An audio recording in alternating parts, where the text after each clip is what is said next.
America is right on 28th of February 2026 waged a war, illegal war, a war which was not required, a war which has caused instability in the region, a war which has caused upheaval in the world, a war which has brought to every one of us the effect of it. Without being a world war, it has sucked the world into the war. Because why are we living? We are living so that we can live happily. We are living so that we have prosperity. We are living wellness. These are the things of this century. This century, this generation, these last 3-4 generations, they are not living in medieval period where there was no health available, where education was distant only for the noble. This is for human. This century is for human development, human wellness, human education. Everything is about human and everything. This is the century where some of the countries have banned killing animals, hunting. And here you are hunting a nation. You hunted a nation out of nowhere. Look at the immorality part of it. You invited foreign minister. You are discussing. You are making the world believe. You are deceiving your friends. Even if they are your friends, I mean American friend, Israeli friend, you are deceiving them because you are trying to show them, no, we are discussing, there will be no war. And you break the war into an area where there are humans available from all over the world. Look at this, the way, in the UAE, the population in that area. If you fire across that onto Iran, naturally you violated it. So this war is absolutely illegitimate. It is absolutely illegal. Anybody who tries to justify it, I think, on any grounds, have got no ground, because if you do not criticize wars like this, if the world stayed quiet on Venezuela, Iran is at. If the world accepts this, we do not know. I mean, there is a leadership.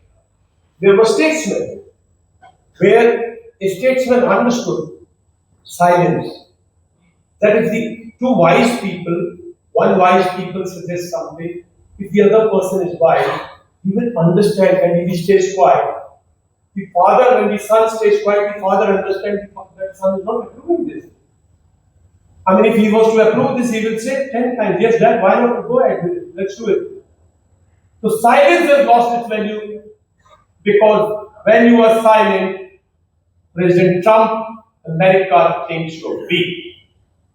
President of America and particularly Israel feels that you're weak, you can push, you can achieve it.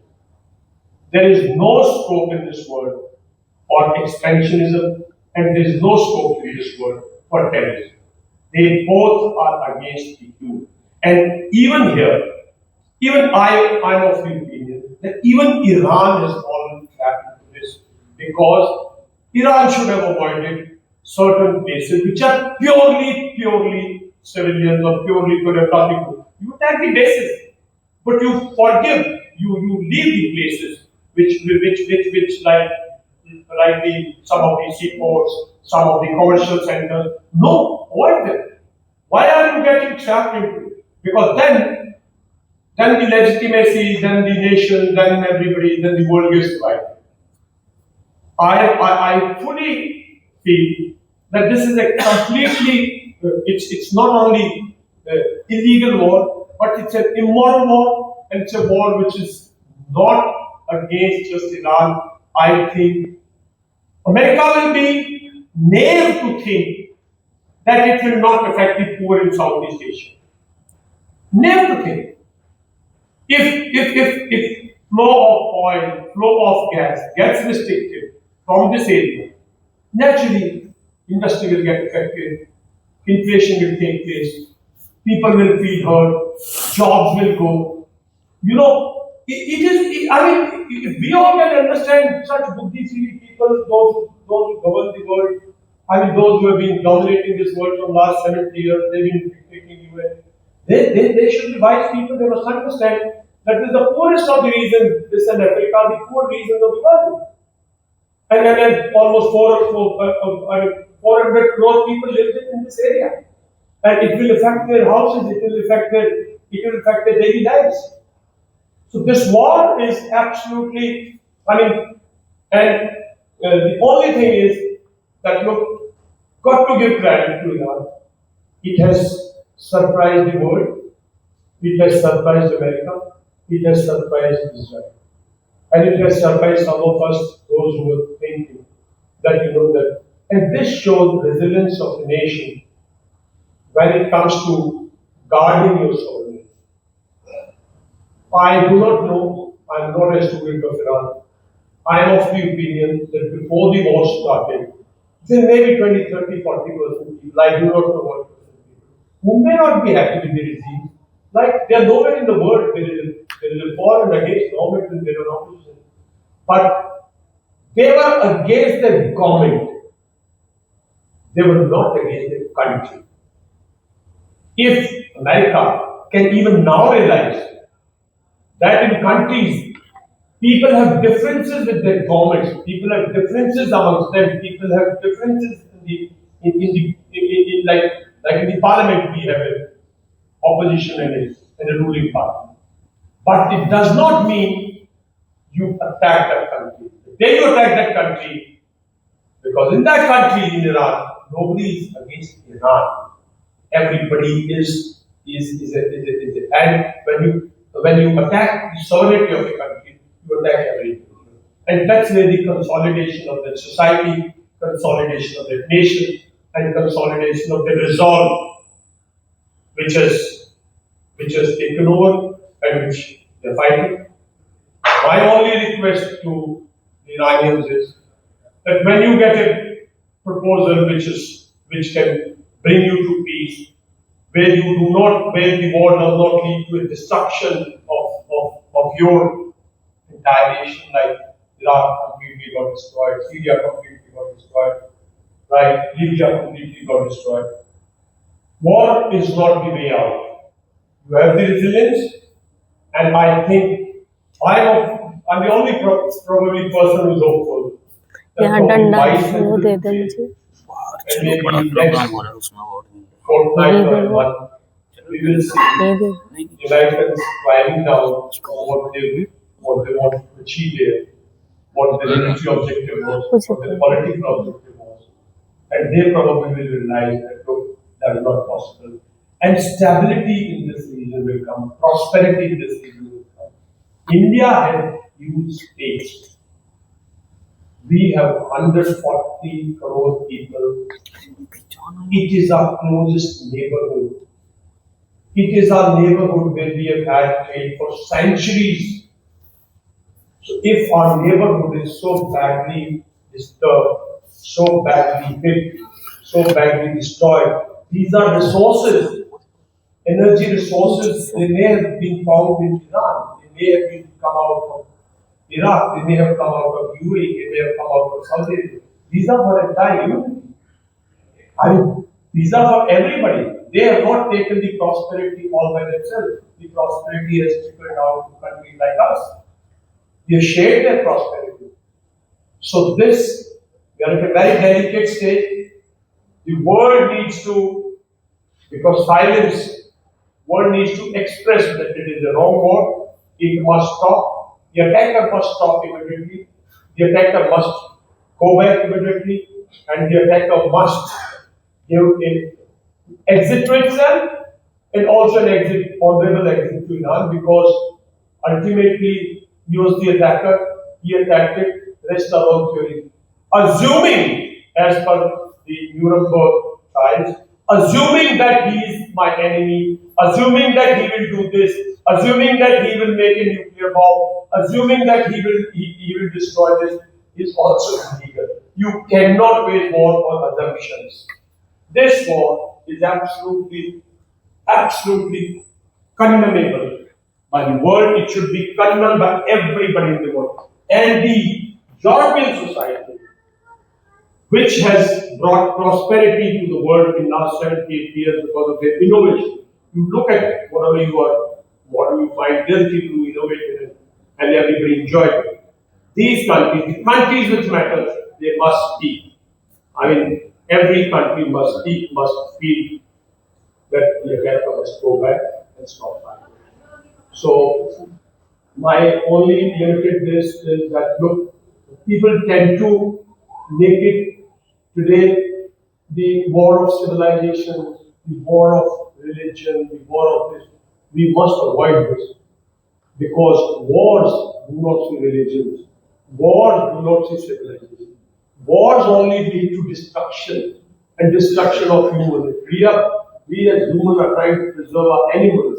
We as humans are trying to preserve our civilization, our architecture, our heritage, our heritage. And we must preserve ourselves, and wars are there not to preserve, but they are to destroy. So no war launched by any nation on the other nation without a legitimate cause. I mean, when the diplomacy is failed and you say, look, I think it cannot be justified. War cannot be justified, particularly after the creation of UN, after the creation of international court, after the creation of different international bodies. No war can be justified. This is a illegitimate and illegal war. It must stop. It must stop. Thank you so much. So completely is an imperial project. Now, in different stages, starting from when we talk about the state of Borneo, in fact, all the seas central to the imperial project from the 15th century onwards, when the whole of North Sea was built around the imperial project, where Hugo Grotius comes and gives an explanation of how to remove the seas is used to reach different parts of the world and to colonize. Now, so therefore, there is a very close link to what the fundamental principles of international law that we have मैंने today pen का नाम भी है actually have evolved to the colonial.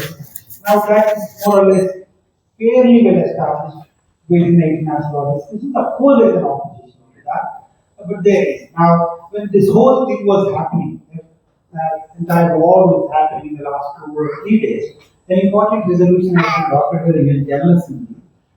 Slightly in a different note, but extremely important resolution where it considers the slavery, that's colonial slavery that I said today, should be considered as the gravest of crimes against humanity. Now, interestingly, if you look at the voting pattern of the countries, they say, strangely we realize that there is a third world solidarity.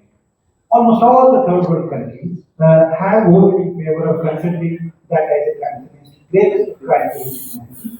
And you can very clearly see that Western European countries, which are the colonizers and North American countries are the ones who either abstained or voted against.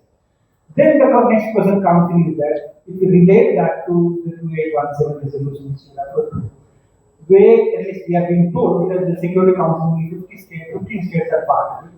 I do not know how 140 states, how it is calculated that 140 states have supported this resolution. Probably an informal consent might have been taken by those who moved ahead and moved it. Probably that would be the reason they are calling it. Now there it's very clearly seen that probably most of the third world countries would have favored this resolution. Now then the question comes in is that if international law is an imperial project, what is the benefit of it in terms of discussing it as an instrument for, say, the weak? Now, as I said in my presentation also, that if you do not speak this international law, then what do you speak? Now, as I said, it's the politics and international relations. Now, probably I think, in terms of broadly, you call it as an idea of justice that comes through international. Now, if you remove that part, then it becomes difficult to be. वो हाथ से बंद हो गया है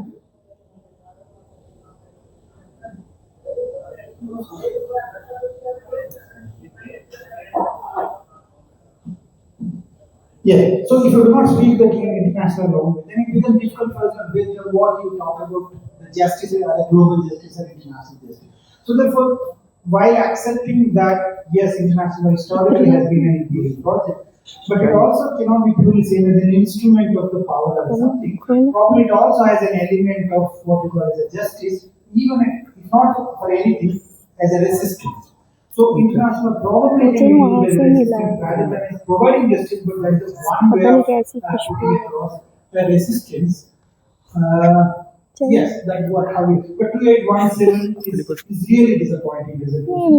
ले And लो आप all the countries who have supported 140 and it really need to rethink that. Not even a single reference to the actual violation of 2.4, but you are referring to something completely different, closely related, but as a subset of it as a violation of international. I think that is the most very, very unfortunate thing to happen, at least coming from the Security Council.